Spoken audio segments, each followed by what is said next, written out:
गीता के तीसरे अध्याय का महात्म। भगवान विष्णु ने लक्ष्मी से कहा कि हे लक्ष्मी, एक नगर में महामूर्ख धन का लोभी एक शूद्र रहता था। उसने तरह तरह के अनेक अनर्थ करके धन एकत्रित किया। फलता वह मांस, मदिरा सेवन व पर स्त्री रमण करने लगा। धीरे धीरे पाप कर्म से कमाया गया उसका धन समाप्त हो गया। शूद्र काफी दुखी रहने लगा।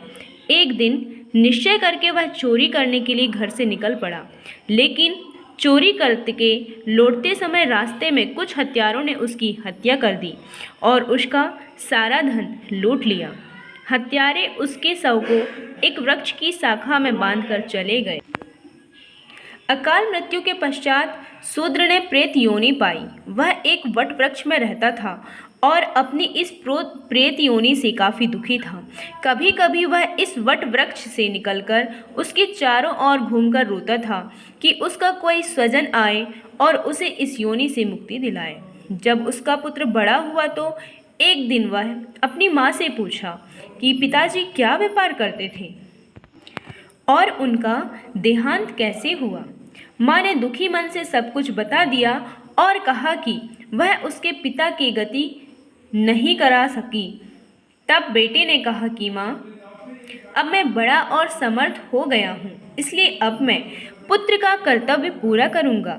यह कहकर शूद्र पुत्र ने पंडितों से राय ली और माता से आज्ञा लेकर गया जी की ओर चल दिया। काफ़ी दूर चलने के पश्चात वह थक गया और एक छायादार वृक्ष के नीचे विश्राम के लिए रुका। वहाँ उसे भय प्रतीत होने लगा।